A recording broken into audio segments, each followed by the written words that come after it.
Hi guys, welcome back to my YouTube channel.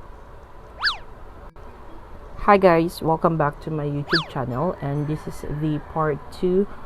Yung pa napanood ang part 1, ililink ko below. But please make sure to like, share, and subscribe, and click mo na rin ang notification bell para sa mga susunod na art tutorial. Okay, for today's video, pag-uusapan natin ang perspective. Ano nga ba ang perspective? Ang perspective, ito yung object kung saan makita natin yung two-dimensional surface niya. May kabilang dito yung height, width, and yung point of view ng isang object. Una na dito ang one-point perspective. Bago magsimula, gagamit tayo ng kahit anong papel na meron ka, ruler, pambura, at lapis. Una, gagawa tayo ng horizontal line gamit ang ruler at lapis. So, ano nga bang horizontal line? Ang horizontal line ay ang line na nagdi-divide sa sky at sa dagat, tulad nito. O yung tinatawag nilang earth meets the sky. Gumuhit lang tayo sa papel ng horizontal line. Mas maganda kung light yung pressure ng pagguhit. Since this is a tutorial video, gagawin kong mas dark or mas makapal yung line para mas makita natin. Okay. Kapag nakagawa na tayo ng isang horizontal line, gagawa tayo ng palatandaan or yung point or yung tinatawag na vanishing point. Ang vanishing point, ito ay ang point na located directly, okay, sa font or sa front ng viewer's eye, which is the eye level line na tinatawag.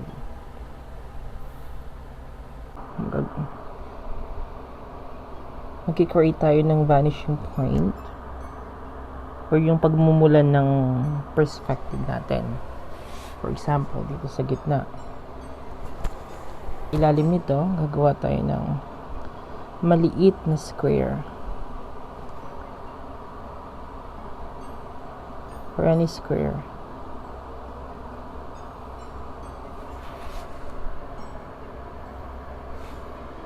Okay, or kung sanay ka na, pwedeng hindi ka na gumamit ng ruler.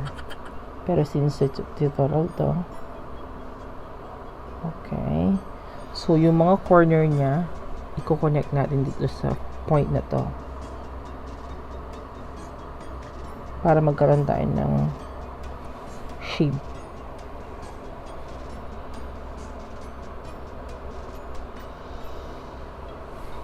Okay.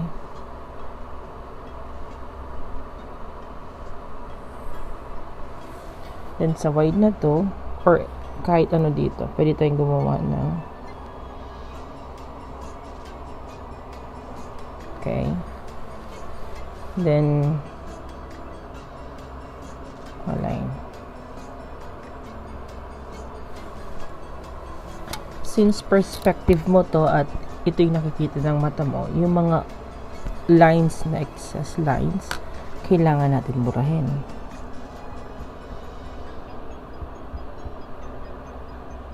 Okay.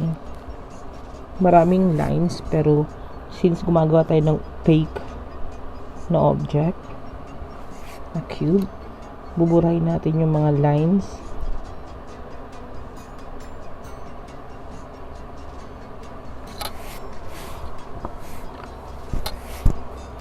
Okay, then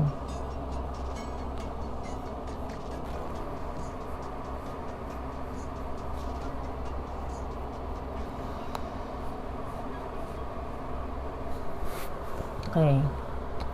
Paano naman kung nandito yung cube natin?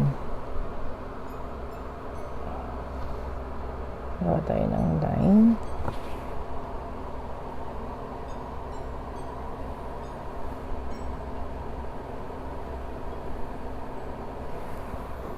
So, yung perspective natin nasa right side. So, kukonect natin yung corner nila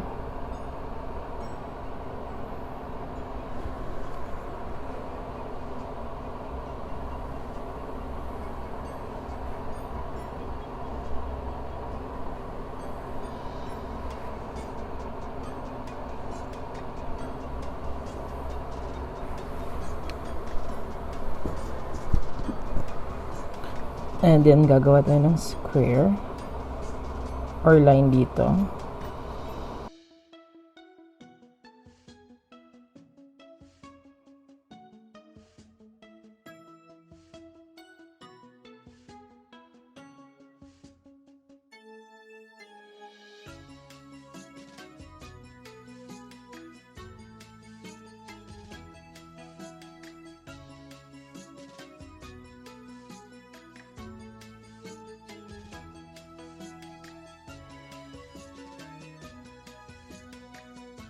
After kong ginawa yung 3 cubes natin sa horizontal line, gumawa din ako ng ibang sample. Tulad nito. In different perspective. Okay, yung sa may above niya, yung sa may horizontal part, and then sa below niya. So, nilagyan ko lang siya ng highlight or dark values dito para mas makita yung perspective niya. 1 point perspective para mas ma-practice natin. Okay, una gumawa ako ng horizontal line, then below niya gumawa ako ng rectangle na patayo, then kinonect ko yung mga corners sa vanishing point natin. So, dito ina-achieve natin na magkaroon tayo ng buildings. Okay, for our landscape. Okay. And also, 1 point perspective. This is the simply drawing method kung saan yung mga bagay na nag-appear na mas maliit, mas malayo sila.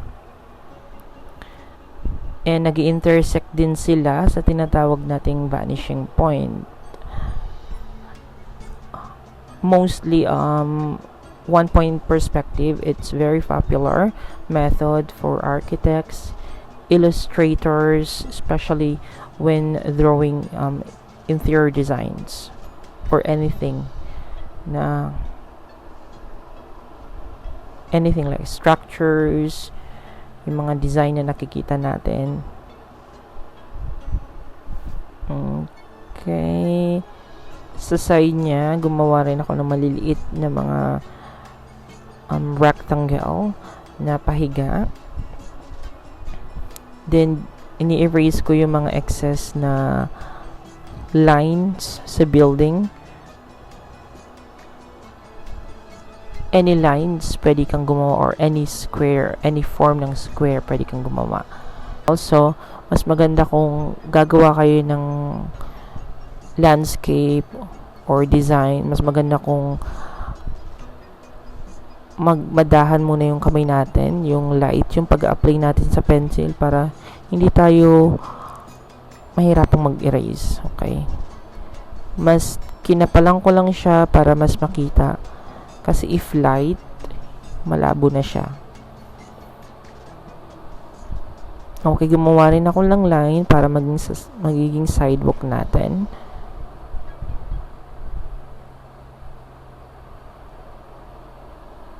Okay, nilagyan ko rin ng mga lines para magmukhang sidewalk. Then sa other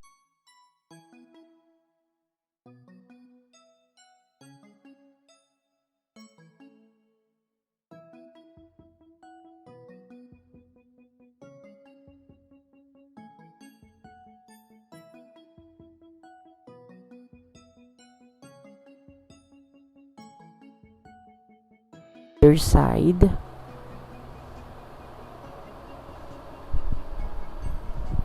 okay, gumawa rin ako ng katulad ng mga buildings or mga square para magiging buildings natin.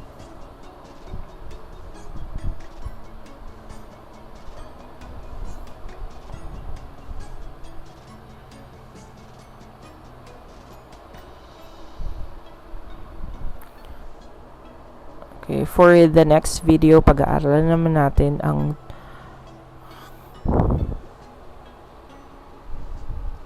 2-point perspective. Okay.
To finish the artwork, gumawa ako ng mga windows para sa mga buildings ng one point perspective para maging align siya na ma-align siya dun sa mga buildings din, sa shape ng buildings. And also, after nun, gumawa lang ako ng shade or shinade ko lang yung mga side niya para maging shadow. Okay? Para maging shadow part ng building.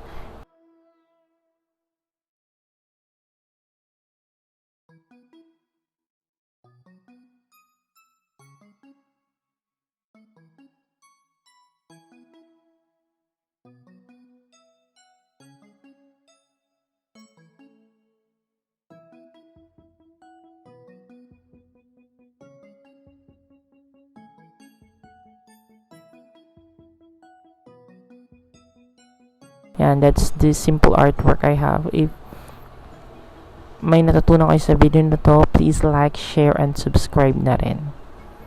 Thank you so much and have a great day.